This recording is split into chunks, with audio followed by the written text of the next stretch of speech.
Hello, my dear friends. Welcome to IACE. నేను మీ Kiran sir. Welcome to the Hindu editorial analysis cum vocabulary enrichment. So నిన్న చాలామంది అడగడంతో మనం పీవైక్యూ కార్నర్ అనే కొత్త కాలంని యాడ్ చేయడం జరిగింది. సో దయచేసి ఎవరికైతే తెలియకపోతే వాళ్ళకి షేర్ చేసే ప్రయత్నం చేయండి. సో మీకు ఎలా ఉపయోగపడ్డ అంటే ఈ సెషన్ అనేది మీకు మ్యాక్సిమం ఉపయోగపడేలాగా దీన్ని మనం డిజైన్ చేస్తున్నాం. సో అది ఎప్పుడూ డైనమిక్గా ఉంటుంది. మీరు ఇచ్చేటువంటి రెస్పాన్సెస్ బట్టి ఖచ్చితంగా మనం దానిలో మార్పులు చేర్పులు చేస్తాం. అల్టిమేట్గా స్టూడెంట్స్కి బెనిఫిట్ అవ్వడం అనేదే దీని యొక్క లక్ష్యం. So make use of this opportunity.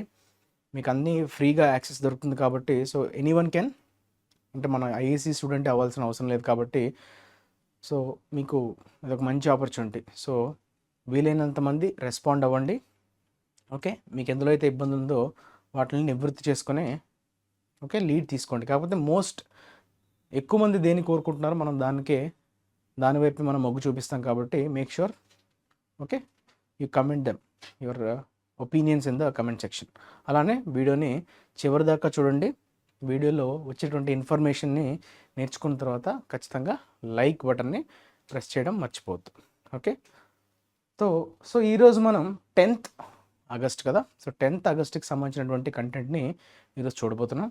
So root word of the day as usual revision, PYQ corner, editorial analysis and vocabulary. So let's start our session. So root of the day ఏంటో చూద్దామమ్మా. Okay, so ఇక్కడ క్లియర్గా చూడండమ్మా. So we have got 5 words here, 1 2 3 4 5.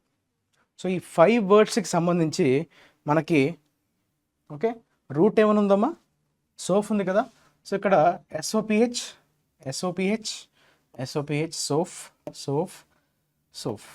So what you mean by soph? So నాకు తెలిసి మీకు philosophy అనే word చాలా దగ్గరగా ఉండే word, which you all familiar with. Philosophy అనే వర్డ్తో మీరు చాలా ఫెమిలియర్ కదా. సో ఇందులో కూడా మనకి పిహెచ్ఐఎల్ ఫిల్ అనే రూట్ కూడా ఉంది కదా. సో ప్రిఫిక్స్ లాగా అక్కడ ఫంక్షన్ చేస్తుంది. సో ఫిలాసఫీ మనకి బాగా పరిచయం ఉన్న వర్డ్. సో దీని నుంచి మనం సోఫ్ని డిరైవ్ చేయొచ్చా? What is the meaning of soph అమ్మా? It could be wise or clever. Wise అని కానీ క్లెవర్ అని కానీ మీనింగ్ వచ్చేది మనకి ఎస్ఓపిహెచ్ సాఫ్. ఓకే, సో సాఫ్ అనే రూట్ ఎక్కడ కనిపించినా it indicates wise, wisdom are clever. Okay, so ఇప్పుడు సోఫిస్ట్రీ అనే వర్డ్ ఉంది. ఇది నౌన్గా మనం జనరల్గా వాడతాం. What do you mean by sophistry? Okay, sophistry is nothing but clever use of arguments. ఏంటంటామమ్మా? Clever use of arguments which may sound correct, okay, but actual which may sound correct but in fact unsound. Okay, అంటే వినటానికి ఏదో చాలా బలమైన arguments లా కనిపిస్తుంది కానీ అది misleading చేసే విధంగా ఉండడాన్ని మనం, యాక్చువల్గా అది మిస్లీడింగ్ చేసేటట్లు ఉండడాన్ని మనం సోఫిస్ట్రీ అంటాం. ఒక రకంగా మీరు వాళ్ళని ఏం చేస్తున్నట్టుగా మభ్యపెట్టే ప్రయత్నం చేయడాన్ని మనం సోఫిస్ట్రీ అంటాం. ఓకే, అంటే మనకి విజ్డమ్ ఉన్నట్లుగా మనం దాన్ని ఓకే ఫేక్ చేయడం. Okay, faking or wisdom, that is your sophistry కదా. తర్వాత థియోసఫీ అనే వర్డ్ వచ్చిందమ్మా. మీకు థియో అనే రూట్ని కూడా మనం ఆల్రెడీ డిస్కస్ చేయడం జరిగింది. Theo is related to God are religion. ఇది చాలాసార్లు మనం డిస్కస్ చేసుకున్నాం కదా. సో అథీస్ట్ అనే వర్డ్ని నేర్చుకోవడం జరిగింది కదా. అథీస్ట్ కదా, పాలీథీస్ట్, అలానే మోనోథిజం, ఇవన్నీ కదా, ప్యాంథియాన్, ఇవన్నీ మనకి థియోతో రైట్, థియో అనే రూట్తో అసోసియేట్ అయినటువంటి వర్డ్స్. సో ఇప్పుడు థియాసఫీ అంటే ఏమైంది వచ్చమ్మా? Theosophy is nothing but okay divine wisdom or wisdom of God. Divine wisdom or wisdom of God, that is nothing but your ఏమనొచ్చమ్మా? థియాసఫీ అనొచ్చు. సో అదొక నౌన్. తర్వాత సోఫిస్టికేషన్ అన్నాడు కదా, ఐఓఎన్ సఫిక్స్ కాబట్టి ఖచ్చితంగా అది నౌన్ అవుతుంది. మీ అందరికీ ఇది పరిచయం ఉన్న వర్డే. సోఫిస్టికేటెడ్ టెక్నాలజీ అంటే అప్లిఫ్ట్మెంట్ కదా, upliftment of your enlightenment, upliftment of okay wisdom అని కానీ లేదంటే ఎన్లైటన్మెంట్, మీకున్నటువంటి జ్ఞానానికి ఎక్స్టెన్షన్ అనమాట, ఇంకొంచెం అప్గ్రేడ్ చేయడం. అప్లిఫ్ట్మెంట్ ఆర్ అప్గ్రేడేషన్ అనొచ్చు కదా. అప్గ్రేడ్ అవ్వడానే మనం సోఫిస్టికేటెడ్ టెక్నాలజీ వాడుతున్నట్టు కదా. Upgradation, okay, upgradation of wisdom or enlightenment. అలానే ఫిలాసఫీ, ఫిల్ అంటే లవ్ కదా. సో లవ్ ఫర్ నాలెడ్జ్ అంటే అర్థం ఏంటి? లవ్ ఫర్ నాలెడ్జ్ అంటే continuously you are acquiring knowledge, కంటిన్యూస్గా మీరు ఓకే విషయాల పట్ల నేర్చుకోవడానికి మీరు చాలా ఆసక్తి కనబరచడం. So that is nothing but your philosophy. So ఎప్పుడు తాత్వికమైనటువంటి విషయాల పట్ల మీరు ఎప్పుడు ఆలోచించడం, వాటికి ఆన్సర్స్ కోసం ఓకే నిరంతరం కృషి చేయడాన్ని మనం, because you have love for that, okay, that is basically philosophy కదా. అది కూడా noun, continuously acquiring knowledge. So fill అంటే లవ్ కదా, సో లవ్ ఫర్ నాలెడ్జ్. అలానే సోఫోమోర్ అన్నాడు. సోఫోమోర్ అన్నది ఒక కామన్ నౌన్గా మనం వాడతాం. అయితే ఇది ఎక్కువగా మనకి యూఎస్ లాంటి కంట్రీస్లో మనకి సోఫోమోర్ అనే పదాన్ని ఎక్కువగా వాడతాం. సెకండ్ ఇయర్స్ ఎస్పెషలీ ఒక కాలేజ్లో సెకండ్ ఇయర్ విద్యార్థులను ఉద్దేశించి మనం సోఫోమోర్స్ అంటాం. అంటే ఎందుకంటాం అంటే ఫస్ట్ ఇయర్లో వాళ్ళకి అంత నాలెడ్జ్ ఉండదు, okay, they come as freshers, they join as freshers, they don't have అంటే టెక్నికల్ నాలెడ్జ్ పరంగా వాళ్ళకి అంత ఎక్స్పోజర్ ఉండదు. ఫస్ట్ ఇయర్ అంతా అయిపోయిన తర్వాత they will get an overall కదా ఒక ఐడియా వస్తుంది టెక్నికల్ సబ్జెక్ట్ మీద, కానీ వాళ్ళు ఏం చదవబోతున్నారు. So they will be much better equipped కదా. సో అప్పుడే మనం వాళ్ళని ఉద్దేశించి సోఫోమోర్ అంటాం. అంటే సెకండ్ ఇయర్ స్టూడెంట్ని ఉద్దేశించి మనం okay second year student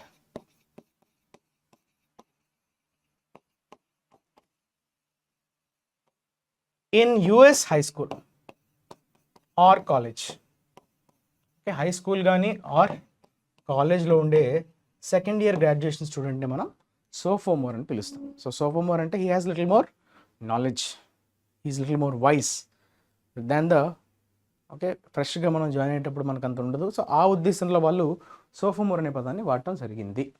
okay, so these are all words associated with soph. అలానే మనకి సోఫిస్ట్ అనే వర్డ్ ఉంది. ఈ సోఫిస్ట్రీని ప్రాక్టీస్ చేసేవాడిని సోఫిస్ట్ అంటాం. Okay, this is your common noun అమ్మ. ఇది కామన్ నౌన్ అవుతుంది, ఇది యాబ్స్ట్రాక్ట్ నౌన్ అవుతుంది, to be more specific. Okay, ఇది యాబ్స్ట్రాక్ట్ నౌన్, అట్లానే ఇదేమవుతుంది కామన్ నౌన్ అవుతుంది sophist. Okay, it reflects to that person who is doing that sophistry. Okay, soph అంటే మీకు అర్థమైంది కదా, ఇంకా wise or clever. Clear? So that is all about today's root word of the day. Next we will move on to our revision vocabulary. So నిన్న ఎడిటోరియల్లో వచ్చినటువంటి వొకాబ్ని ఒకసారి మళ్ళీ ఒకసారి మనం రిపీట్ చేసుకుందామమ్మా. సో ఎవరైతే వీడియోని నిన్న ఆల్రెడీ చూసుంటారో they can pause the video and do it on their own. So చూడని వాళ్ళు ఒకసారి వెనక్కి వెళ్ళి వీడియోని చూడండి, నేను వీడియోని, రైట్? సో ఏమంటున్నాడమ్మా, ఫస్ట్ వర్డ్ డెఫిషియన్సీ అన్నట్టు. డెఫిషియన్సీస్ అన్నది నౌన్ కదా, అంటే లోపాలు అని అంటాం కదా. సో విటమిన్ డెఫిషియన్సీ అంటారు, మనకు చాలా మనందరికీ బాగా తెలిసిన వర్డ్ కదా. విటమిన్ డెఫిషియన్సీ అంటే విటమిన్ లోపం కదా. సో డెఫిషియన్సీస్ అంటే లోపాలు, అంటే ల్యాక్ ఆఫ్ అనొచ్చా? సో ల్యాక్ ఆఫ్ అనొచ్చు. So which will be the correct one అమ్మా? స్టేట్మెంట్ ఏదమ్మా? స్టేట్మెంట్ డి చూడండి ఒకసారి. A lack or shortage or shortcoming. Okay, ఏదైనా లేకపోవడం, లోపం, that is D. D will be your correct meaning. అలానే ఇటరేషన్, ఐఓఎన్ కాబట్టి ఖచ్చితంగా అది నౌన్ అవుతుంది. ఇటరేషన్ అంటే ఫ్రెష్ ఇటరేషన్ అన్నాడు, అంటే ఫ్రెష్ సైకిల్, రిపీటెడ్ ఒక ప్రాసెస్ని ఒక రిపిటేషన్స్ 1 2 3 4 రిపిటేషన్స్ని మనం ఇటరేషన్, ఒక రిపిటేషన్ అంటే ఒక సైకిల్ని మనం ఉద్దేశించి ఇటరేషన్ అంటాం. ఓకే, చూడండి ఒకసారి ఏమవుతుంది, the process of doing something again and again, అంటే చేసిందే మళ్ళీ మళ్ళీ చేయడం. ఎందుకు చేస్తాం మళ్ళీ మళ్ళీ? ఇంకొంచెం ఇంప్రూవ్మెంట్ కోసం. ఓకే, సో ఫస్ట్ టైం చెప్పే క్లాస్కి ఓకే 10th క్లాస్కి 10th టైం చెప్పే క్లాస్కి తేడా ఉంటుంది. ఎందుకంటే మీరు చాలా నెంబర్ ఆఫ్ టైమ్స్ చెప్పినందువలన మీకు దాని మీద ఒక పట్టు వస్తుంది కదా. So you will try to improve that. So you usually do that again and again to improve కదా. One of the times you do it. Okay, దాన్నే మనం ఇటరేషన్ అంటాం. ఫ్రెష్ ఇటరేషన్ అని చెప్పడం జరిగింది నిన్న కదా. డేటా ప్రొటెక్షన్ బిల్ గురించి మనం డిస్కస్ చేసుకుంటున్న సందర్భంలో ఫ్రెష్ ఇటరేషన్ అనే పదాన్ని మనం చూడటం జరిగింది కదా. సో ఫిడ్యూషియరీ గుర్తుందా? ఫిడ్యూషియరీ అమ్మ, ఫిడ్ అంటే మనం ఏమనుకున్నాం? Fid is nothing but belief or faith అనే మీనింగ్ వచ్చేటువంటి రూట్ వర్డ్ కదా ఇది, బిలీఫ్ ఆర్ ఫెయిత్. కాన్ఫిడెంట్ అంటాం కదా, కాన్ఫిడెంట్ అంటే a person with whom you can share your secrets because he is very trustworthy. So అతను మీరు చాలా బాగా నమ్మగలరు, అతని మీద మీకు నమ్మకం ఉండడం వల్ల so usually share your secrets. Okay, so fid అంటే అక్కడ ఏంటమ్మా, ట్రస్టీ అనే అర్థం కదా. ఫిడ్యూషియరీ అంటే మీ డేటా ప్రిన్సిపల్ అనుకున్నాం కదా నిన్న. Data principal is the owner of the data and data fiduciary is the person who can process the data or information of data principal అని మనం నిన్న అనుకోవటం జరిగింది, డిస్కస్ చేసాం కదా. సో ఫిడ్యూషియరీ అనేది ఇప్పుడు ఏమవుతుందమ్మా, ఒకసారి చూడండి. ఫిడ్యూషియరీ నౌన్ కదా, సో స్టేట్మెంట్ ఏ చూడండి, ఇన్వాల్వింగ్ ట్రస్ట్, అది మెయిన్ ట్రస్ట్ అనే పదం పడాలి అక్కడ, especially with regard to the relationship between a trustee and a beneficiary. Okay, మనం డేటా ప్రిన్సిపల్ అనుకున్నాం నిన్న, ఇక్కడ beneficiary. Okay, trustee and beneficiary, that is nothing but statement A will be your correct answer. అలానే consent అంటే మీరు అనుమతి ఇవ్వడం కదా, with your consent, without your consent, మీ అనుమతి తీసుకొని మీ అనుమతి తీసుకోకుండా. నేను డిస్కస్ చేశాను కదా ఏ అంశాలని కన్సెంట్ తీసుకోవాలి, కన్సెంట్ తీసుకోకుండా వాళ్ళకు ఉన్నటువంటి పవర్స్ ఏంటి, ఓకే లిమిటేషన్స్ ఏంటి అన్నవి మనం నిన్న డిస్కస్ చేయడం జరిగింది. సో కన్సెంట్ అంటే ఇప్పుడు అర్థం ఏంటి అవుతుందమ్మా, permission for something to happen or agreement to do something అనొచ్చా. కన్సెంట్ చూడండి ఒకసారి.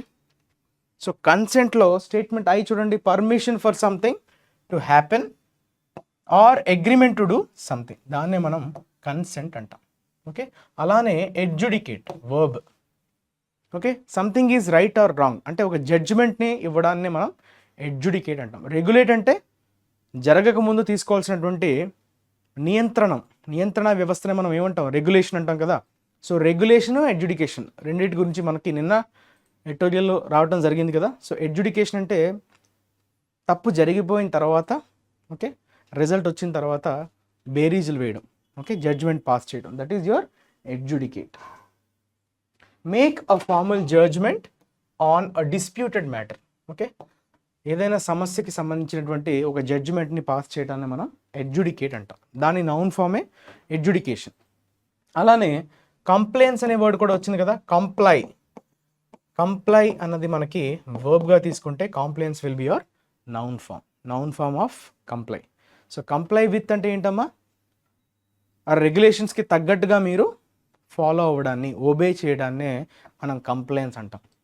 Okay, so comply with the rules and regulations అంటే ఆ రూల్స్ వాళ్ళు పెట్టినటువంటి రెగ్యులేషన్స్ మీరు తూచా తప్పకుండా పాటించగలగడాన్నే మనం కంప్లైన్స్ అంటాం. Okay, the act of obeying a law or rule, especially one that controls a particular industry or type of work. So uh control చేసేటువంటి ఇండస్ట్రీ ఏదైతే ఉంటుందో అది పెట్టినటువంటి కొన్ని లాస్ని మనం పాటించగలగడాన్ని మనం ఏమంటాం, కాంప్లైన్స్ అంటాం. So that is H will be your correct statement. అలానే లీవే అంటే మనం అనుకున్నాం కదా నిన్న సెకండ్ పారాగ్రాఫ్ స్టార్టింగ్లోనే వచ్చింది కదా. లీవే అంటే కొంత ఫ్రీడమ్ ఇవ్వడం, వెసులుబాటు అంటాం కదా. సో ఆ వెసులుబాటును ఉద్దేశించి మనం లీవే అనే పదాన్ని వాడతాం. సో లీవే ఇస్తున్నారంటే ఏంటి, ఫ్రీడమ్, పని చేసుకోవడానికి మనకు కొంత వెసులుబాటు ఇవ్వటం. Okay, freedom to act, statement B చూడండి అమ్మా, to act within particular limits, కొంత లిమిట్స్ ఇచ్చేసి కాకపోతే కొంచెం మనకు ఫ్రీడమ్ ఇవ్వడం, ఆ లిమిట్స్లో మీరు ఎంతైనా పని చేసుకోండి అని మనకు ఒక రకమైనటువంటి స్వాతంత్రాన్ని ఇవ్వడాన్ని, మనం స్వేచ్ఛని ఇవ్వడాన్ని we call it as leeway. So B statement will be the correct answer. అలానే ఓవర్ రైడ్, ఇది మనం అనుకున్నాం కదా, ఓవర్ రైడ్ చేయడం అంటే ఏంటి, దాన్ని దాటివేసి ఒక డెసిషన్ని మనం ఫాలో అవ్వకుండా దాన్ని దాటివేయడాన్ని ఓవర్ రైడ్ అంటాం. ఓకే, అంటే మీరు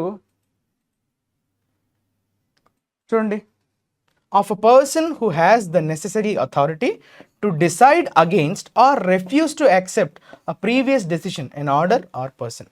ఆ డెసిషన్ని కావచ్చు, ఆర్డర్ని కావచ్చు, మీరు యాక్సెప్ట్ చేయకపోవడాన్ని, when you refuse to accept that person or order or decision, you will be call it as override. మీరు దాన్ని ఓవర్ రైడ్ చేసినట్టుగా అర్థం.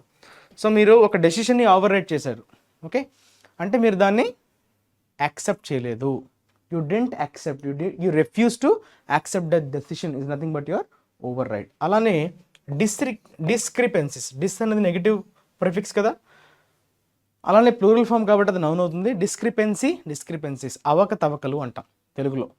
సో అవకతవకలు అంటే అర్థం ఏంటి? సో అక్కడ మిస్ మ్యాచ్ ఉండడం.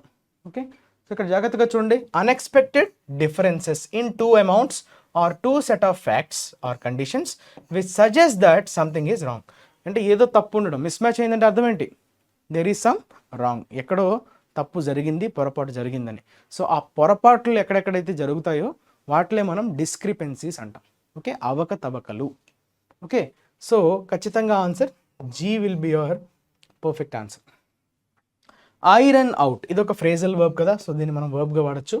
ఐరన్ అవుట్ ద డిఫరెన్సెస్ అంటే డిస్ప్యూట్స్ ఏమైనా కలిగినప్పుడు, ఘర్షణలు ఏమైనా జరిగినప్పుడు దాన్ని రిజాల్వ్ చేయడం, పరిష్కరించడం, దాన్నే మనం ఐరన్ అవుట్ అంటాం. సాల్వ్ ఆర్ సెటిల్ డిఫికల్టీస్ అంటే మనకి రాజ్యసభలో అట్లీస్ట్ డిబేట్ జరగాలి.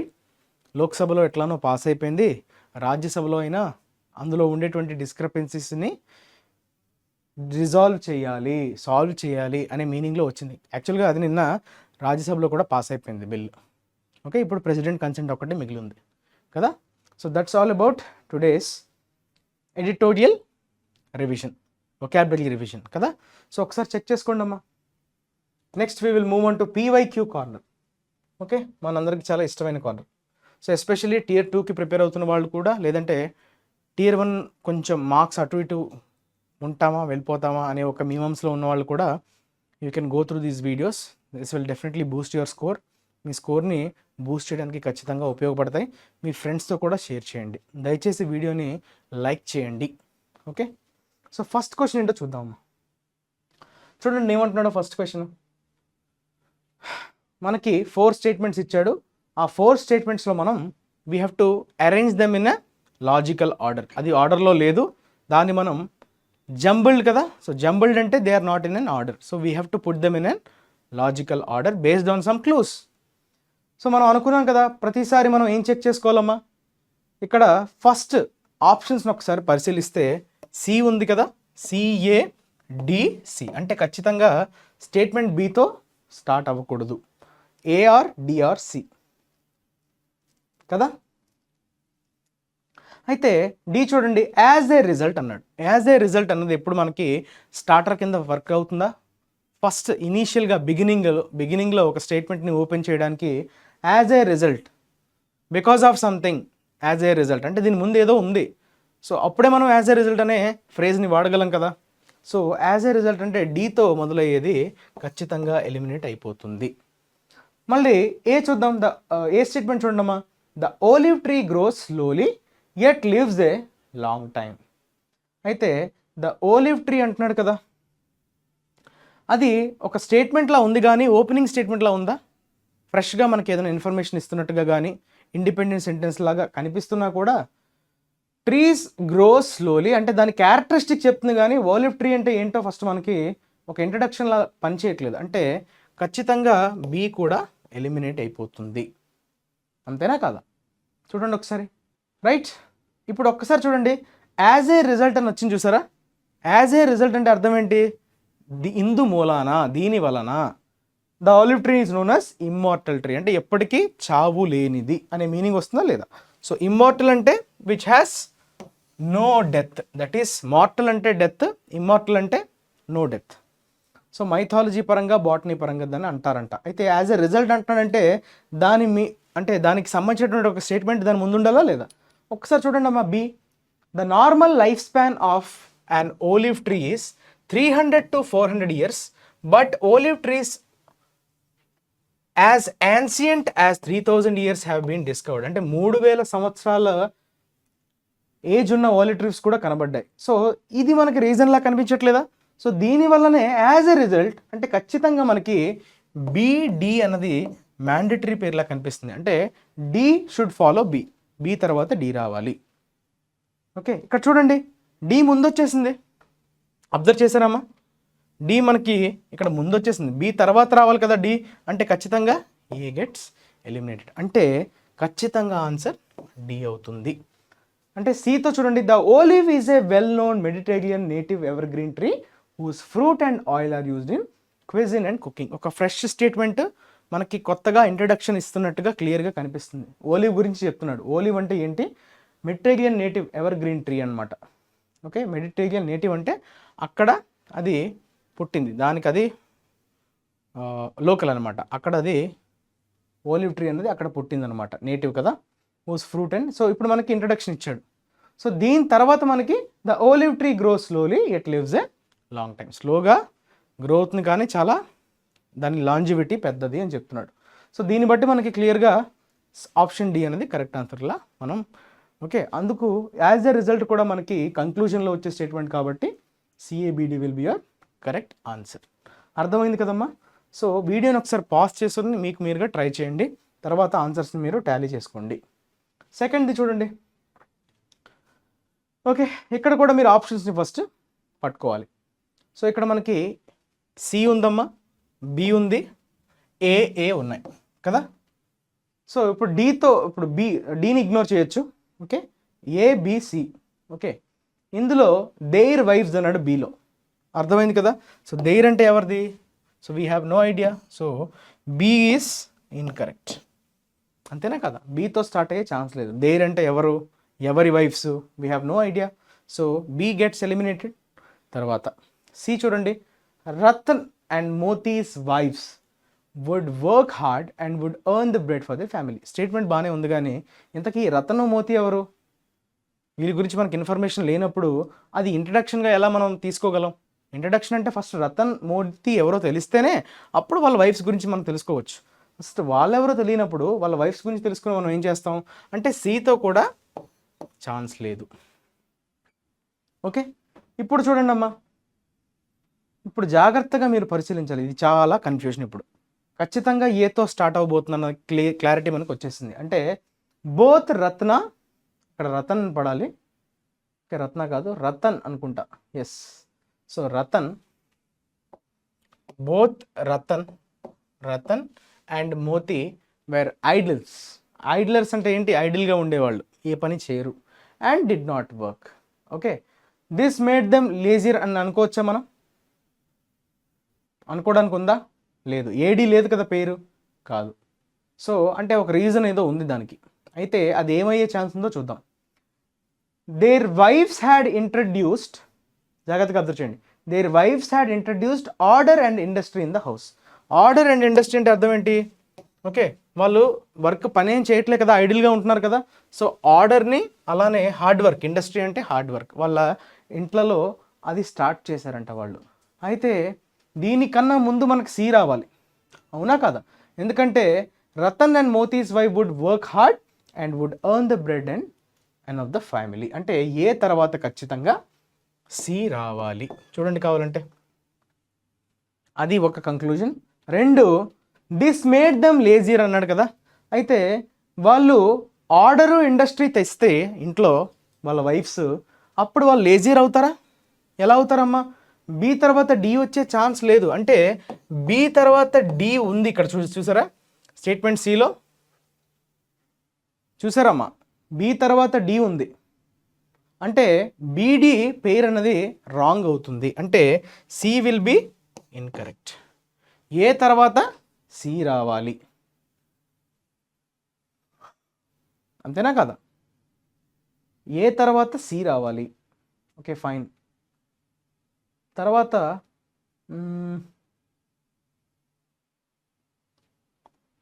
ఏసీబీడి ఉండాలమ్మా,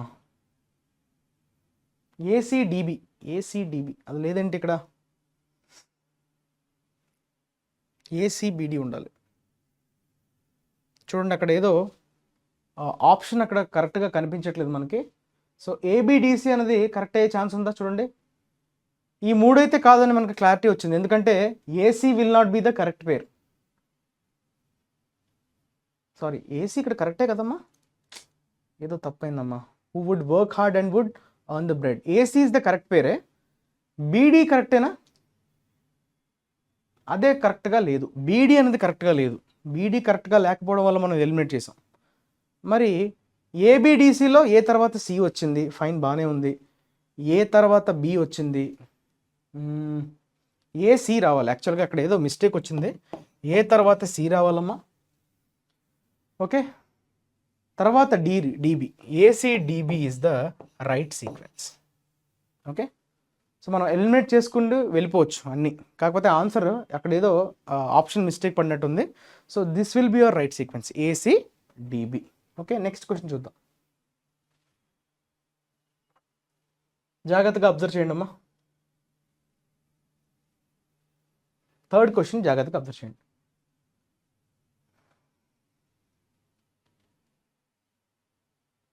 మనకి 4 స్టేట్మెంట్స్ ఇచ్చాడు కదా, సో ఒకసారి ఆప్షన్స్ అబ్జర్వ్ చేయండి అమ్మా. ఆప్షన్స్లో మనకి బి ఉంది, సి ఉంది, సి ఉంది, ఏ ఉంది. అంటే డీని మనం ఎలిమినేట్ చేసేయచ్చు. తర్వాత బి చూడండి, దిస్ ఐడియా అంటున్నాడు. దిస్ ఐడియా అంటే విచ్ ఐడియా? మనకేమైనా దాని మీద లింక్ ఉందా? అక్కడ లింక్ లేదు, అంటే ఫ్రెష్ స్టేట్మెంట్లో అయ్యే ఛాన్స్ లేదు. సో బీతో స్టార్ట్ అయ్యే ఆప్షన్స్ మనం ఎలిమినేట్ చేసేయచ్చు, అంతేనా కాదా? ఎలిమినేట్.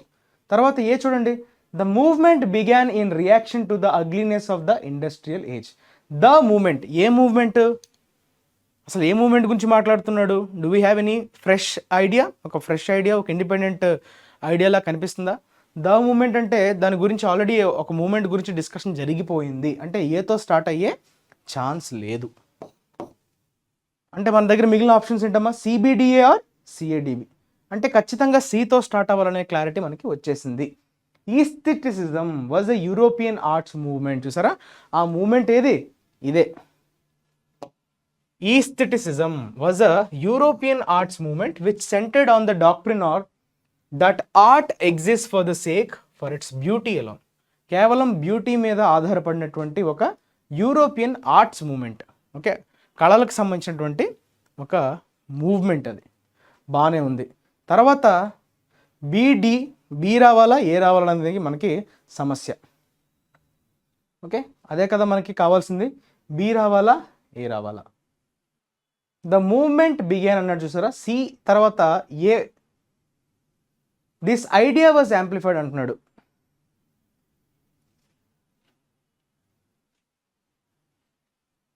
మీరు జాగ్రత్తగా అబ్జర్వ్ చేస్తే సి తర్వాత మనకి మూవ్మెంట్ గురించి మాట్లాడాడు కాబట్టి ఖచ్చితంగా CA will be your mandatory pair. తర్వాత చూడండి, its philosophical foundations were laid in the 18th century by Immanuel Kant. This idea was amplified. First foundation వేసింది ఎవరు? తర్వాత యాంప్లిఫై అంటే మాడిఫికేషన్ తర్వాత చేస్తాం, ఫస్ట్ ఫౌండేషన్ వేస్తాం. అంటే డి తర్వాత బి రావాలి, అంటే ఖచ్చితంగా answer C will be your correct answer. అర్థమైంది కదమ్మా? సో మనకి మ్యాండేటరీ పేరు సిఏ ఉంది, డిబి ఉంది. సో డిబి కూడా మ్యాండేటరీ పేరే, అలానే సిఏ. ద మూమెంట్ అన్నాడు, the moment is nothing but aestheticism. Noun pronoun pair CA. CA మనకి నౌన్ ప్రొనౌన్ పేర్ అయింది. డిబి అన్నది ఫస్ట్ సెకండ్, ఫస్ట్ ఫౌండేషన్ తర్వాత యాంప్లిఫికేషన్. ఈ రెండు వర్డ్స్ని బేస్ చేసుకొని మనం ఇది ముందు ఇది తర్వాత అని మనకు అర్థమైంది. So CADB will be your correct sequence. తర్వాత okay, let's move on to our editorial. ఒకసారి మీకు 3 క్వశ్చన్స్కి ఎన్ని మార్క్స్ వచ్చాయో మీరు కమెంట్ సెక్షన్లో మెన్షన్ చేయండి. ఇంకొన్ని అంటే రేపు ఎల్లుండి కావచ్చు, తర్వాత అయినా కావచ్చు. సో 1 word సబ్స్టిట్యూట్స్ యాడ్ చేయడం కానీ, లేదంటే స్పెల్లింగ్స్ కానీ ఏదో ఒకటి యాడ్ చేస్తూ ఉంటా. So based on your response. Okay, first అయితే ఈ 3 క్వశ్చన్స్కి ఆనెస్ట్గా మీరు ట్రై చేయండి. ఆన్సర్స్ మీకు ఎన్ని మార్క్స్ వచ్చాయన్నది కూడా కమెంట్ సెక్షన్లో మెన్షన్ చేయండి. దట్ 70s షో అంటున్నాడు, అంటే 1970లోకి తీసుకెళ్తున్నట్టుగా ఉంది అని అక్కడ క్లియర్గా మనకి హెడ్లైన్స్ ద్వారా అర్థమవుతుంది. 70s అంటే అక్కడ అర్థం ఏంటమ్మా? 1970లోకి మనం మళ్ళీ వెళ్తున్నట్టుగా అన్నట్టుగా కనిపిస్తుంది. అయితే ఆ 1970s అనేది దేనికి సంబంధించి, ఏ నేపథ్యంలో అట్లా అనవలసిన అవసరం వచ్చింది అనేది ఒకసారి చూసే ప్రయత్నం చేద్దాం. Proposed licensing. ఓకే, లైసెన్స్ విధానాన్ని ప్రపోజ్ చేసిందంట. For computing devices imports dents India's credibility. మనకు ఉన్నటువంటి విశ్వసనీయత, భారతదేశం యొక్క విశ్వసనీయతకి డెంట్ పడినట్టుగా ఉంది. డెంట్ అంటే అర్థం ఏంటమ్మా? సో మన క్రెడిబిలిటీ ఏదైతే ఉందో దాని మీద మచ్చ. డెంట్ అంటే అక్కడ మనకి జనరల్గా డెంట్ ఎప్పుడు పడుతుంది? కార్కి డెంట్స్ పడతాయి చూసారా? సో ఎక్కడైనా మనకి యాక్సిడెంట్ జరిగేటప్పుడు లొత్త అవుతుందా? ఆ లొత్తనే మనం డెంట్ అంటాం. సో దట్ ఈజ్ లైక్ ఒక మచ్చలాగా. ఓకే, సో ఈ లైసెన్సింగ్ విధానాన్ని ప్రపోజ్ చేయడాన్ని, అంటే ఇప్పుడు ఏదో రీసెంట్గా ఒక లైసెన్సింగ్ విధానం దేనికి సంబంధించిందమ్మా? కంప్యూటింగ్ డివైజెస్, అంటే మన ఐప్యాడ్ కావచ్చు, ఓకే, కంప్యూటర్స్ కావచ్చు, ల్యాప్టాప్స్ కావచ్చు, ఇవన్నీ కంప్యూటింగ్ డివైజెస్ కిందకి వస్తాయి కదా.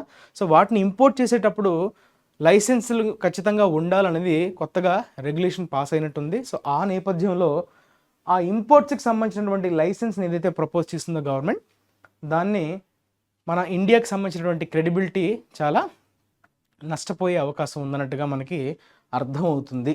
సో ఒకసారి ఆర్టికల్ ఏంటో చూసే ప్రయత్నం చేద్దాం, రైట్. సో ఒకసారి దీన్ని చదివే ప్రయత్నం చేయండి. వీడియోని పాజ్ చేసుకోండి అమ్మా. పాజ్ చేసుకున్నాక మనం దీన్ని చదువుదాం. సో ఒకసారి వీడియోని చదవండి. Marking a sudden and sharp shift in India's foreign trade policy. భారతదేశం యొక్క okay foreign trade policy, okay విదేశీ వాణిజ్య విధానం అంటాం, ట్రేడ్ పాలసీ. సో ఒక్కసారిగా సడన్గా షార్ప్గా షిఫ్ట్ అయింది. ఓకే, ఎట్లా షిఫ్ట్ అయిందంట? The commerce and industry ministry. Okay, ఆ మినిస్ట్రీ పేరేంటమ్మా? Commerce and industry. తెలియనటువంటి మినిస్ట్రీ ఏం చేసింది? ఆగస్టు 3న నోటిఫై చేసిందంట. ఏమని? Restrictions on imports of laptops, personal computers, tablets and servers, making it compulsory for importers to secure a license. ఎవరైతే ఈ కంప్యూటింగ్ డివైజెస్ ఉన్నాయో వాళ్ళని ఇంపోర్ట్ చేసుకుంటున్నారో వాళ్ళు ఖచ్చితంగా లైసెన్స్ అనేది మెయింటైన్ చేయాల్సి వస్తుంది అనే ఒక రిస్ట్రిక్షన్ని, అంతకు ముందు లేని రిస్ట్రిక్షన్ని ఆగస్టు 3న మన సెంట్రల్ గవర్నమెంట్కి చెందినటువంటి కామర్స్ అండ్ ఇండస్ట్రీ మినిస్ట్రీ అనేది నోటిఫై చేయడం జరిగింది. ద కర్బ్స్, అయితే ఆ రిస్ట్రిక్షన్స్ అన్నారు చూసారా, ఈ రిస్ట్రిక్షన్స్ అన్నా ఈ కర్బ్స్ అన్నా సినోనిమ్సే. ఓకే, ఆంక్షలు అంటాం కదా. సో ఆ ఆంక్షలను ఉద్దేశించి మనం కర్బ్స్ అనే పదాన్ని వాడాడు. సో అక్కడ restrictions on imports, the curbs were to kick in, అంటే మొదలు కాబోతున్నాయి. కిక్ ఇన్ అంటే స్టార్ట్ అవ్వడం. ఓకే, ఈ రిస్ట్రిక్షన్స్ ఎప్పటి నుంచి మొదలు కాబోతున్నాయి? విత్ ఇమీడియట్ ఎఫెక్ట్, అంటే వెంటనే ఏమాత్రం డిలే లేకుండా ఇమీడియట్గా అమలు చేయాలి అన్నట్టుగా మనకు అర్థమవుతుంది. Rattling the entire supply chain, అంటే చిన్న భిన్నం చేశాడు. ర్యాట్లింగ్ అంటే ఏంటమ్మా? కంప్లీట్గా డిస్రప్ట్ చేయటం, చిన్న భిన్నం చేసేసింది. దేన్ని? Supply chain. ఎందుకంట? ఇంక్లూడింగ్ షిప్మెంట్స్ ఇన్ ట్రాన్సిట్, ఏవైతే ఆల్రెడీ దారి మధ్యలో ఉంటాయి కదా, ఇంపోర్ట్స్ చేస్తే, అంటే అక్కడ నుంచి ఆల్రెడీ మన పార్సల్ షిప్మెంట్ ఏదైతే ఉందో అది ఆల్రెడీ మన సోర్స్ స్టేషన్ నుంచి డెస్టినేషన్కి మధ్యలో ట్రాన్సిట్లో ఉండే వాటి మీద కూడా ఇది అప్లై అవుతుంది అన్నట్టుగా మనకి తెలియవస్తుంది. And igniting fears of shortages and price surges especially ahead of the festive season. అయితే ఇట్లాంటి రిస్ట్రిక్షన్ పెట్టడం వల్ల ఏం జరుగుతుంది? ఖచ్చితంగా ఒక భయం అన్నది ఇగ్నైట్ అవుతుంది. ఓకే, అది దేనివల్ల? షార్టేజెస్ అయిపోతాయి. బికాస్ ఆల్రెడీ తెచ్చుకున్న వాళ్ళు ఎంతో కొంత ఎక్స్ట్రా పే చేసి తీసుకుంటారు, బట్ లేని వాళ్ళ పరిస్థితి ఏంటి? సో వాళ్ళు ఆర్డర్ పెట్టడానికి అవకాశం ఉండదు, అప్పుడు షార్టేజెస్ అయిపోతాయి. అలానే ప్రైసెస్ కూడా పెరగడానికి అవకాశం ఉంటుంది. అందులో కూడా మనకి ఫెస్టివ్ సీజన్ ఉంది కదా, దసరా, దివాళీ, వీటిని మనం ఇండియా పరంగా చూసుకుంటే పెద్ద ఫెస్టివల్స్ ఇవి. సో ఈ ఫెస్టివ్ సీజన్ ముందువల్ల ఇట్లాంటి సిచ్యువేషన్ అనేది చాలా ఆందోళన కలిగించే విధంగా ఉంది. The government sought to suggest this was primarily driven by security concerns. అయితే ఈ డెసిషన్ తీసుకోవడానికి గల కారణాన్ని ఒకసారి గవర్నమెంట్ ఏమని చెప్తుందంట? అయితే మెయిన్ పర్పస్ ఏంటి ఇది డ్రైవ్ అవ్వడానికి, అంటే ఈ డెసిషన్ వారు తీసుకోవడానికి గల కారణం ఏంటని పేర్కొంటున్నారు? సెక్యూరిటీ కన్సర్న్స్, భద్రతాపరమైనటువంటి అంశాలు, భద్రతాపరమైనటువంటి కొన్ని ఇబ్బందులు ఉన్నాయి.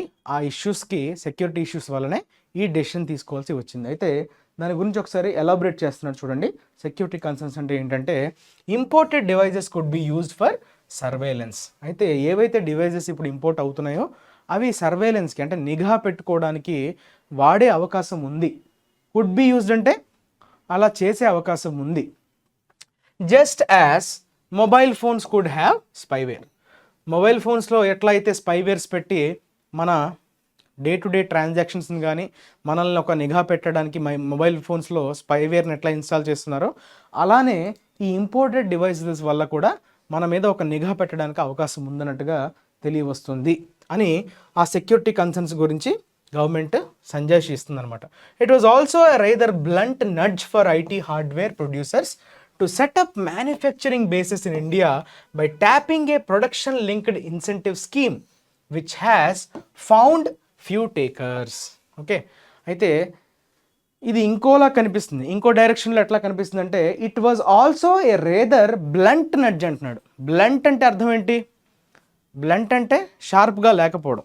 ఓకే, సంథింగ్ ఈజ్ బ్లంట్ అంటే అది కొంచెం, నడ్జ్ అంటే పుష్ అనమాట. నడ్జ్ అంటే ఏంటమ్మా? పుష్. అయితే అది జెంటిల్గా లేదు, బ్లంట్గా ఉంది, అంటే కొంచెం గట్టిగానే మనకి పుష్ ఇస్తున్నట్టుగా. ఎవరికి? ఈ ఐటీ హార్డ్వేర్ ప్రొడ్యూస్ చేసేవాళ్ళు. ఈ హార్డ్వేర్స్ ఎవరైతే ప్రొడ్యూస్ చేస్తున్నారో వాళ్ళ దగ్గర కదా మనం ఇంపోర్ట్ చేసుకుంటున్నాం. సో ఆ ప్రొడ్యూసర్స్ ఎవరైతే ఉన్నారో వాళ్ళ మ్యానుఫ్యాక్చరింగ్ బేసిస్ని ఇండియాలోనే పెట్టుకుంటే ఈ ఎక్స్పోర్ట్స్కి లైసెన్స్ తీసుకోవాల్సినటువంటి అవసరం ఉండదు. సో మనమే ఇక్కడ ఎస్టాబ్లిష్ చేసుకోవడానికి ఒక స్కోప్ వాళ్ళకి ఇస్తున్నట్టుగా కనిపిస్తూ ఉంది ఈ వాళ్ళు తీసుకున్నటువంటి ఆ డెసిషన్ ఏదైతే ఉందో. Okay, by tapping A production linked incentive scheme, PIL scheme అని అంటారు. పిఐఎల్ స్కీమ్ అంటే అర్థం ఏంటి? ప్రొడక్షన్ పెరిగే కొద్దీ గవర్నమెంట్ తరఫు నుంచి కొన్ని ఇన్సెంటివ్స్ ఇస్తారనమాట, ప్రోత్సాహకాలు ఇస్తారు. సో వాళ్ళ వాల్యూమ్ ఆఫ్ ట్రేడ్ పెరుగుతున్న కొద్దీ వాళ్ళకి ప్రోత్సహించడానికి గవర్నమెంట్ కొన్ని ఇన్సెంటివ్స్ ఇస్తుంది. దాన్ని ఉపయోగించుకొని మీరు ఇండస్ట్రీస్ ఇక్కడే పెట్టాలి, మీ మ్యానుఫ్యాక్చరింగ్ ఇండస్ట్రీస్ అన్ని ఇక్కడే పెట్టేలా ఉండాలి అని ఇండైరెక్ట్గా చెప్తున్నట్టుగా మనకి కనిపిస్తూ ఉంది. Which has found few takers. కానీ ఆ పిఐఎల్ స్కీమ్ ఏదైతే ఉందో దాన్ని ఎవరు అంతగా ఆదరించట్లేదు, ఎవరు ముందుకు రావటం లేదని అర్థమవుతుంది. But complex PC component value chains cannot crop up over night. అయితే రాత్రికి రాత్రే ఈ కాంప్లెక్స్ పీసీ కాంపోనెంట్స్, ఓకే, చాలా కాంప్లెక్సిటీతో కూడుకున్నటువంటి ఈ కాంపోనెంట్స్ ఏవైతే ఉంటాయో అవి రాత్రికి రాత్రే మనం ఎస్టాబ్లిష్ చేయడానికి కూడా కుదరదు, చాలా కాంప్లెక్స్ అవి. ఓకే, అంత ఈజీగా మనకి ఎస్టాబ్లిష్ చేయడం కుదరదు. And concerns also flared up about how this may hit India software and IT enabled services export prowess. అయితే ఇప్పుడు ఈ ఐటీ సర్వీసెస్ ఏవైతే ఉంటాయో సర్వీసెస్కి మనం బాగా మన కంట్రీయే కదా ఎక్స్పోర్ట్ చేయడం. సో ఈ కంప్యూటింగ్ డివైజెస్ అనేవి వీటి మీద ఇంపోర్ట్స్ ఏవైతే చేయదలుచుకుంటుందో మన ఐటీ ఎనేబుల్డ్ సర్వీసెస్, సో దాన్ని ఉపయోగించుకొని ఆ హార్డ్వేర్స్ని ఉపయోగించుకొని, సో అక్కడ రిస్ట్రిక్షన్స్ రావడం వల్ల ఏమవుతుంది? వీళ్ళ సర్వీస్ ఎక్స్పోర్ట్స్ మీద కూడా దెబ్బ పడే అవకాశం ఉంది. వీళ్ళు టైంకి డెలివరీ ఇవ్వలేకపోవడం కానీ, అవుట్పుట్ అన్నది కరెక్ట్గా రాకపోవడం కావచ్చు. సో వీటి వల్ల ఏమవుతుంది? మన యొక్క ఈ సర్వీస్ ఎక్స్పోర్ట్ స్కిల్ ఏదైతే ఉందో, ప్రొవైస్ అంటే ఏంటి అక్కడ అర్థం? స్కిల్. మన స్కిల్ బాగా ఇట్ మే హిట్ అంటున్నాడు, అంటే దెబ్బ పడే అవకాశం ఉంది. సెన్సింగ్ ఏ బ్యాక్లాష్ అంటే, బ్యాక్లాష్ అంటే అర్థం ఏంటమ్మా? తీవ్రమైనటువంటి వ్యతిరేకత. సో ఒక తీవ్రమైనటువంటి వ్యతిరేకత వస్తుందని గవర్నమెంట్ సెన్స్ చేసి went in to damage control. దాన్ని కాస్త ఆ బ్యాక్లాష్ని తట్టుకోవడానికి డ్యామేజ్ కంట్రోల్ చేసే విధంగా ఏం చేసిందంట? Deferring the curbs till November 1st and promising expeditious approvals to licence request while ministers asserted this was not a return to the licence raj era. చూసారా, 1970s అనే పదం ఎందుకు వాడాడో మీకు ఈ లైన్ ద్వారా అర్థమవుతుంది. సో ఇక్కడ మీరు జాగ్రత్తగా అబ్జర్వ్ చేస్తే డెఫరింగ్ అనే పదం వాడాడు. డెఫరింగ్ అంటే అర్థం ఏంటమ్మా? పోస్ట్ పోన్ చేయడం. కర్బ్స్ అంటే ఏంటి? రిస్ట్రిక్షన్స్ కదా. రిస్ట్రిక్షన్స్ అంటే ఆంక్షలు అనుకున్నాం కదా. సో ఆ ఆంక్షలను ఏవైతే వాళ్ళు పోస్ట్ పోన్ చేస్తున్నారో November 1st వరకు ఆంక్షల్ని మేము పోస్ట్ పోన్ చేస్తున్నట్టుగా వాళ్ళు ఆ డ్యామేజ్ కంట్రోల్, ఎందుకంటే అప్పటికప్పుడు చెప్తే ఒకేసారి ఆ బ్యాక్లాష్ వస్తుందని ముందే వాళ్ళు సెన్స్ చేసి ఈ డెసిషన్కి రావడం జరిగింది. November 1st వరకు మేము ఈ కర్బ్స్ని డిఫర్ చేస్తున్నాం, పోస్ట్ పోన్ చేస్తున్నాం. అలానే ప్రామిసింగ్ ఎక్స్పీడిషియస్ అప్రూవల్స్ అంటే చాలా స్పీడ్గా మేము అప్రూవల్స్ చేస్తాం. ఎవరైతే ఇంపోర్ట్స్ కోసం లైసెన్స్ రిక్వెస్ట్లు మాకు పెట్టుకుంటారో వాళ్ళకి వీలైనంత త్వరగా అందించే పని మేము సకాలంగా పూర్తి చేస్తాం అన్నట్టుగా వాళ్ళు ప్రామిస్ చేస్తున్నట్టుగా మనకి అర్థమవుతుంది. వైల్ మినిస్టర్స్ అసెటెడ్ అంటే చాలా స్ట్రాంగ్గా స్టేట్మెంట్ ఇచ్చారు. ఏమని? This was not a return to the licence raj. అప్పట్లో ప్రతిదానికి లైసెన్సే, ఇంపోర్ట్ చేసుకోవాలన్నా లైసెన్సే, ఎక్స్పోర్ట్ చేయాలనుకున్న లైసెన్సే, ప్రతిదీ గవర్నమెంట్ అప్రూవల్ లేకుండా ఎక్స్పాన్షన్ చేయాలన్నా సో ప్రతిదానికి గవర్నమెంట్ అన్నది పర్మిషన్ ఇస్తే కానీ చేయలేని పరిస్థితి ఉండేది 70sలో. తర్వాత ఏం జరిగింది? ఎల్పిజి రిఫార్మ్స్ వచ్చాయి కదా, లిబరలైజేషన్, ప్రైవేటైజేషన్, గ్లోబలైజేషన్. అది రావడంతో ఒక్కసారిగా లైసెన్స్ రాజ్ సిస్టమ్కి ఒక తెరపడింది. సో ప్రతి దాంట్లో ప్రతి విషయంలో గవర్నమెంట్ ఇంటర్వెన్షన్ అనేది అవసరం లేకుండా అయిపోయింది. కాబట్టి ఇప్పుడు మనకి సెక్యూరిటీ కన్సర్న్స్ ఉన్నాయని గవర్నమెంట్ ఈ డెసిషన్ తీసుకున్నట్టుగా మనకి చెప్తుంది. ఇంకా తర్వాత చూడండి అమ్మా, even if import licenses will be issued in minutes as indicated the entire spectacle is a hark back to the early days of India's IT industry that was gradually freed up through the 1970s and 1980s. And industry players are likely to remain on edge. Okay, remain on edge till the licensing criteria become clear. అయితే ఆ criteria ఏదైతే mention చేస్తున్నారో ఆ criteria clear అయినంత వరకు, okay, క్లియర్గా లేదు ప్రస్తుతానికి, అస్పష్టంగా ఉంది. అది స్పష్టంగా వచ్చేంత వరకు ఈ ప్లేయర్స్ ఎవరైతే ఉన్నారో, ఇండస్ట్రీ ప్లేయర్స్ అంటే అర్థం ఏంటి, అందులో భాగస్వాములు అంటే ఆ బిజినెస్లో ఇన్వాల్వ్ అయినటువంటి ఆ స్టేక్ హోల్డర్స్ని మనం ప్లేయర్స్ అంటాం. ఓకే, రిమైన్ ఆన్ ఎడ్జ్ అంటే వాళ్ళు చాలా నర్వస్గా ఉంటారు. పెట్టుబడి పెట్టాలా వద్దా, పెట్టేసాం ఇప్పుడు ఏం చేయాలి, వెనక్కి విత్డ్రా చేసుకోవాలా లేదా, సో అటువంటి మీమాంస్లో ఉండడాన్ని మనం రిమైన్ ఆన్ ఎడ్జ్ అని అంటాం. సో ఎవరైనా ఆన్ ఎడ్జ్లో ఉన్నారంటే అర్థం ఏంటి, దే ఆర్ వెరీ నర్వస్, ఏం జరగబోతుందో తెలియదు, అన్ప్రెడిక్టబుల్ సిచ్యువేషన్ కదా. సో అదే చెప్తున్నాడు.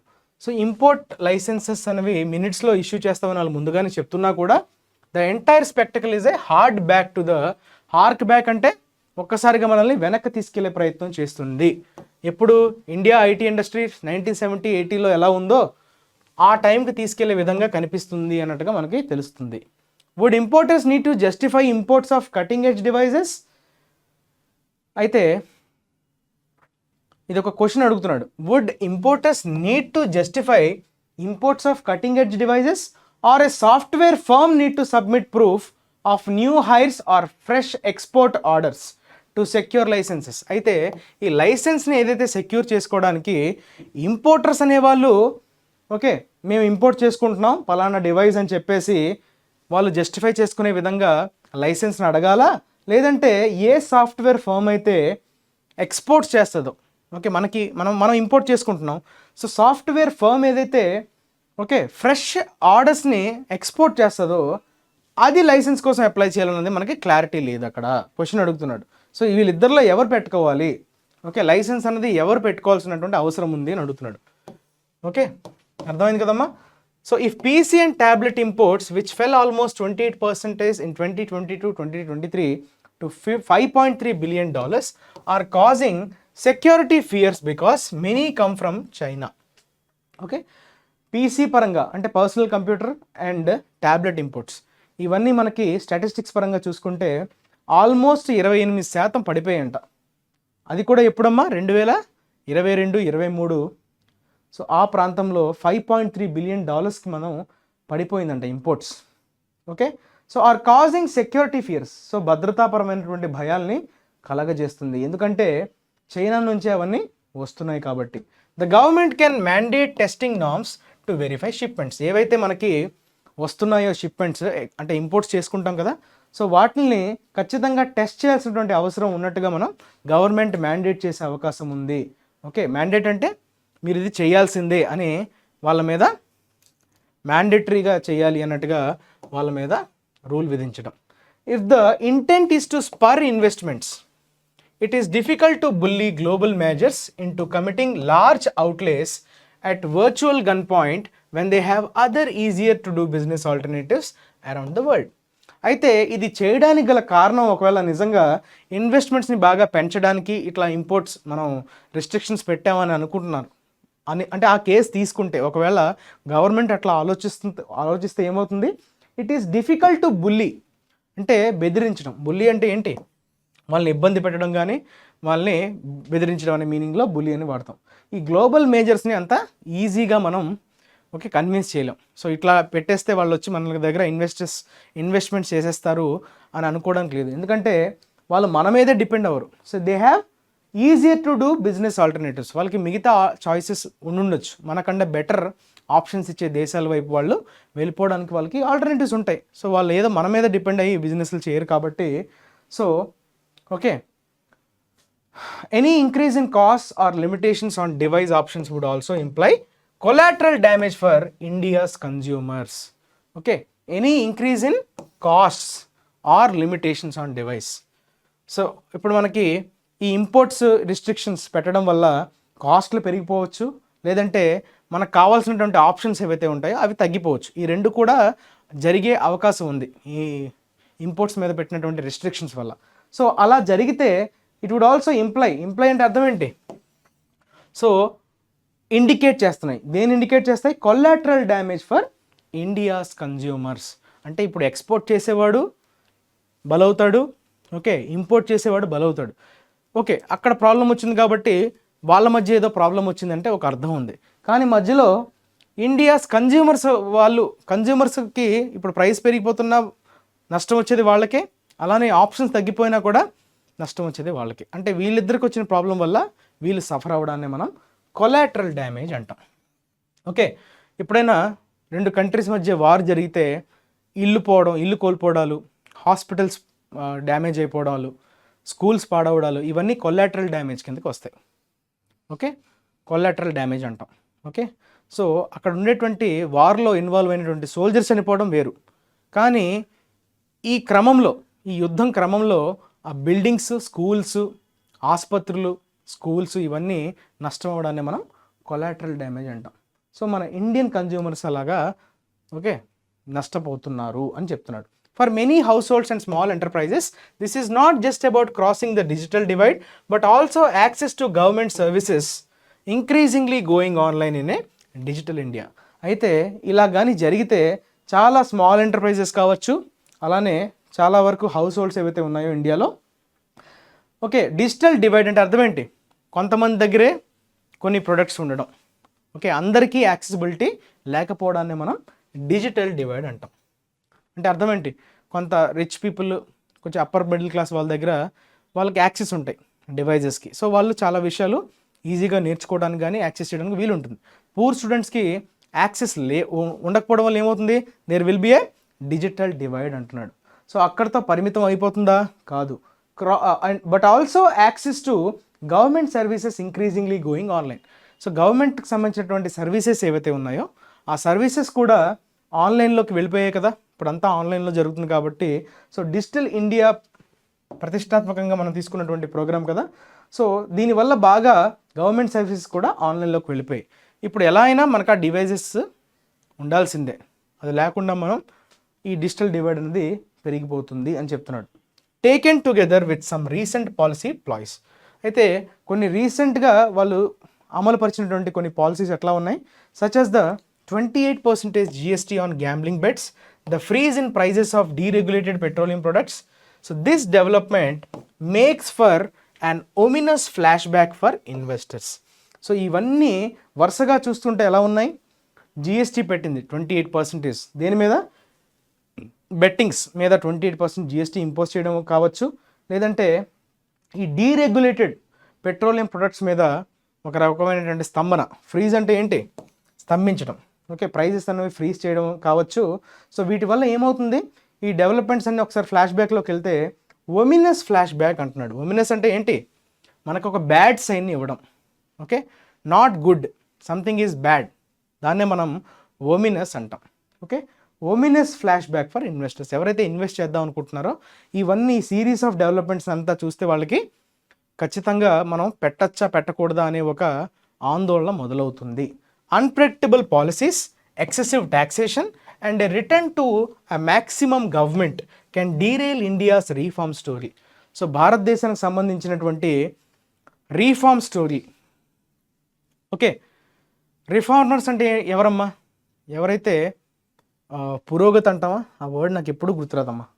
సో రిఫార్మ్ స్టోరీ, ఓకే, ఏదో ఒక రకమైనటువంటి రిఫార్మ్ని తయారు చేద్దామనేది ఇండియా ఏదైతే కళ్ళకంటుందో దాన్ని డీరేల్ చేసే విధంగా ఉంది. డీరేల్ అంటే ఏంటి? తప్పే విధంగా. రైల్ అంటే when we're going in the right direction. Derail అంటే మనం ఆ డైరెక్షన్లో వెళ్ళేటువంటి ఇంజిన్ డీరేల్ అయిపోవడం, అంటే పట్టాలు తప్పడం. ఓకే, అది ఎందుకు? Because of unpredictable policies. Policies ఎప్పుడు స్టేబుల్గా ఉంటేనే investors always they will likely to invest. అట్లాంటిది అన్ప్రెడిక్టబుల్ పాలసీస్ ఉంటే ఏమవుతుంది? వాళ్ళు ఇన్వెస్ట్ చేయడానికి ఇష్టపడరు. అలానే ట్యాక్సేషన్ కూడా ఎక్సెసివ్గా ఉంటే they will go for other better alternative. Okay, and return to maximum government. మెల్లగా మనకి ఏం చెప్పారు? Minimum government, maximum governance. కానీ ఇప్పుడు ఏమవుతుంది? గవర్నమెంట్ ఇంటర్వెన్షన్ ఎక్కువైపోతుంది కదా, సో అది మ్యాక్సిమం గవర్నమెంట్ వైపు తీసుకెళ్తుంది. దీనివల్ల ఏమవుతుంది? మన యొక్క రిఫార్మ్ స్టోరీ అనేది డీరేల్ అయ్యే అవకాశం ఉంది, పట్టాలు తప్పే అవకాశం ఉందని ఒక చిన్న హెచ్చరికలాగా మనకి ఇవ్వడం జరిగింది.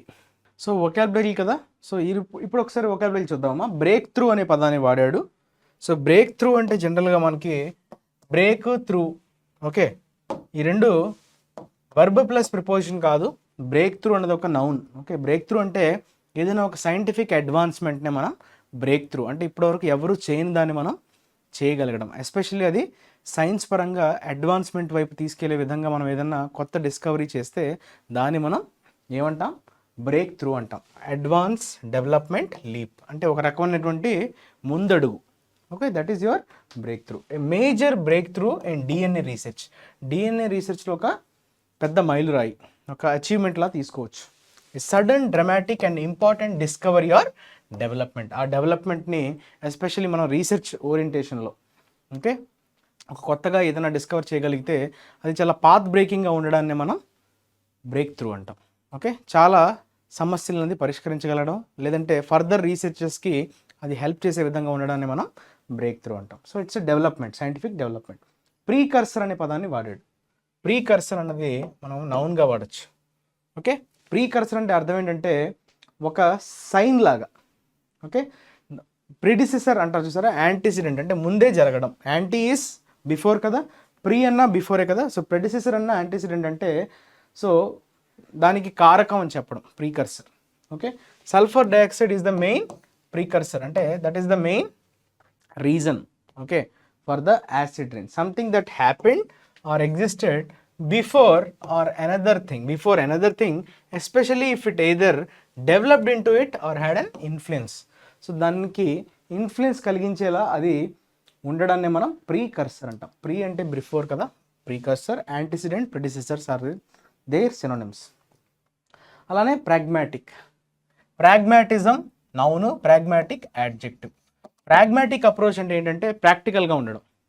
ఓకే, ఏదో ఒక ఐడియల్ సొల్యూషన్స్, ఐడియల్ పద్ధతిలో వెళ్లకుండా ఆ సమస్యకి అప్పుడున్న టైంకి ఉన్న బెస్ట్ సొల్యూషన్ని మనం ఓకే కనుక్కోగలడం అంటే ప్రాక్టికల్గా ఫీజిబుల్గా ఉండేదాన్ని మనం ప్రాగ్మాటిక్ అంటాం. Practical, realistic, sensible, based on practical judgments rather than principles. ప్రాక్టికల్గా అమలయ్యే విధానాన్ని అవలంబించడాన్ని మనం ప్రాక్టికల్గా ఉండే విధానాల్ని అవలంబించగలడాన్ని మనం ఏమంటామమ్మా? ప్రాగ్మాటిక్ అప్రోచ్ అంటాం. అదే కాకుండా ప్రిన్సిపల్స్ ఏవైతే ఉంటాయో వాటిని బేస్ చేసుకొని కాకుండా మనకు ఉన్నటువంటి అవైలబిలిటీ, ప్రాక్టికాలిటీని బేస్ చేసుకొని మనం చేయడాన్ని ప్రాగ్మాటిక్ అంటాం. In business the pragmatic approach to problems is often more successful than idealistic one. ఏదో ఐడియలిస్టిక్గా ఉన్నదానికంటే అప్పటికప్పుడు ఫ్లెక్సిబుల్గా మనం సొల్యూషన్స్ని రాబట్టగలడం practical approach. That is nothing but your pragmatic.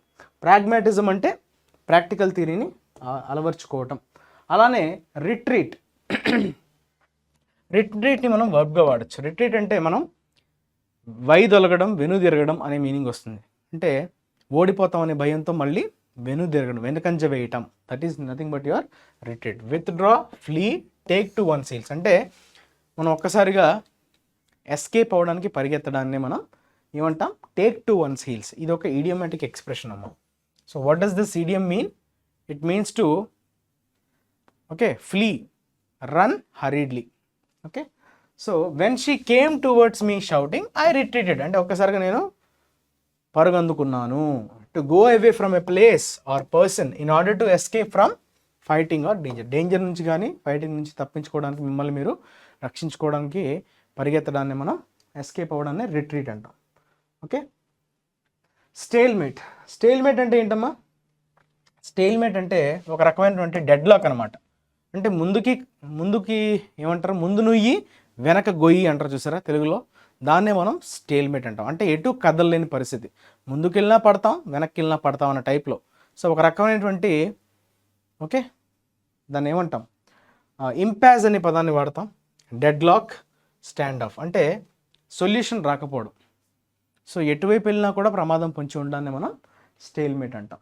Okay, so situation in which neither group involved in an argument can win or get an advantage and no action can be taken. ఎటువంటి action తీసుకోవడానికి ఆస్కారం లేకపోవడం, ఎవరు win అవ్వడానికి chance లేకపోవడాన్ని మనం dead lock అంటాం కదా. ఇంపాస్ అని కానీ డెడ్ లాక్ అని కానీ అంటాం స్టేల్మేట్.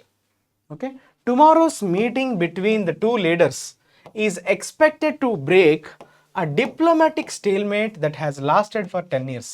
10 సంవత్సరాలుగా కొనసాగుతున్నటువంటి ఆ స్తంభన అంటాం కదా, స్తంభించిపోవడం. అంటే ఎటువైపు ఏ డైరెక్షన్లోకి ముందుకు వెళ్లకుండా అక్కడే ఆగిపోవడం, దాన్ని మనం స్టేల్మేట్ అంటాం. సో రేపు జరగబోయే మీటింగ్ ఆ ఇద్దరు లీడర్స్ మధ్య ఖచ్చితంగా ఆ స్టేల్మేట్ని బ్రేక్ చేయబోతుంది. ఓకే, అది బాగా స్తబ్దత అంటాం కదా, ఆ స్తబ్దత నుంచి బయటపడబోతుంది అని చెప్తున్నాడు. That is stalemate. ఎనెక్స్ అంటున్నాడు. ఎనెక్స్ వర్బ్గా వాడతాం. ఎనెక్సర్ అనే పదాన్ని కూడా వాడతాం, మనం చూస్తుంటాం. దేనైనా యాడ్ చేయడం కదా ఎనెక్షర్ అంటే. Annexure 1, annexure 2. So you're adding something, that is noun. So annex చేయడం అంటే ఇక్కడ ఒక భూభాగాన్ని మన టెరిటరీలోకి ఆక్యుపై చేసుకోవడం, అది కూడా ఫోర్స్ఫుల్గా. ఒక మనకి ఎస్పెషల్లీ కంటింజెంట్ బౌండరీ అంటే మనకి పక్కగా మన ల్యాండ్ టెరిటరీకి భూభాగానికి పక్కలో ఉండేటువంటి పక్కన ఉండేటువంటి భూభాగాన్ని మనం ఫోర్స్ఫుల్గా తీసుకోవడం, ఆక్యుపై చేసుకోవడం, సీజ్ చేసుకోవడం, దాంట్లో ఎనెక్స్ అనే పదాన్ని వాడతాం. Seize, conquer, occupy. So take possession of an area of land or a country usually by force without permission. Permission లేకుండా ఓకే ఫోర్స్ఫుల్గా దాన్ని మనం ఆక్యుపై చేసే ప్రయత్నం చేయడాన్ని ఎనెక్స్ అంటాం. The UK annexed the small island west of Scotland in 1955. 1955లో ఒక స్మాల్ ఐలాండ్ని తన భూభాగంలోకి కలిపేసుకుంది యూకే, అది కూడా ఫోర్స్ఫుల్గా. ఓకే, సో ఫోర్స్ఫుల్గా ఒక టెరిటరీని ఆక్యుపై చేయడాన్ని మనం ఎనెక్స్ అంటాం. తర్వాత చూడండి అమ్మ, షన్ అన్నాడు. షన్ అంటే జనరల్గా స్టాప్, అవాయిడ్ అని అంటాం. షన్ బ్యాడ్ పాలిటిక్స్ అంటారు కదా, అంటే బ్యాడ్ పాలిటిక్స్ని ఇంకా ఆపేసేయండి. Okay, don't do that. So avoid, evade, eschew ఇవన్నీ కూడా మనకి సినానిమ్స్ కేటగిరీ కిందకి వస్తాయి. ఇవేడ్ అన్నా ఓకే ఇంకా ఆపండి, అవాయిడ్ చేయండి. ఎస్చ్యూ అన్నా it mean the same. She has shunned publicity since she retired from acting. ఆమె యాక్టింగ్ చేసినప్పటి నుంచి పబ్లిసిటీని ఆపేసింది, అవాయిడ్ చేస్తుంది. Okay, stop or avoid, to avoid something, that is nothing but your shun. వర్బ్గా వాడాం. డార్మెంట్. డార్మెంట్ అనేది మనకి ఇన్యాక్టివ్ అనే మీనింగ్ ఇస్తుంది. Something which is inactive, active ఫార్మాట్లో లేకపోవడం. డార్మెంట్ అకౌంట్ అంటారు తెలుసా మీకు? సో ఒక అకౌంట్లో ట్రాన్సాక్షన్స్ మనం కొన్ని నెలలుగా చేయకపోతే ఆ అకౌంట్ డార్మెంట్ అకౌంట్గా మారిపోతుంది, అంటే ఇనాపరేటివ్. సో ఇంకా యాక్టివ్గా జరగవు ఇంకా ట్రాన్సాక్షన్స్, కానీ ఏమైనా చేద్దామన్నా ఏదైనా ఇన్ఫర్మేషన్ కావాలన్నా అదొకటి. తర్వాత వాల్కనోస్ విషయంలో కూడా మనకి డార్మెంట్ వాల్కనీస్ అని ఉంటాయి, అంటే ఎప్పటి నుంచో అక్కడ వాల్కనిక్ డిస్రప్షన్ జరగకుండా ఎప్పటి నుంచో అది అలాగా ఇన్యాక్టివ్ స్టేట్లో ఉండిపోవడాన్ని మనం dormant volcanoes. Active volcanoes, dormant. యాక్టివ్కి ఎగ్జాక్ట్ ఆపోజిట్ డార్మెంట్. క్విజెంట్ అంటారు, స్టాగ్నెంట్ అంటారు, ఇనాపరేటివ్ అంటే అది ఫంక్షన్లో లేకపోవటం. The long dormant volcano has recently shown signs of erupting. So erupt అయ్యే విధంగా కనిపిస్తుంది, ఎప్పటి నుంచో డార్మెంట్గా పడి ఉన్నది. డార్మెంట్గా అంటే ఏంటి? నిద్రావస్థ.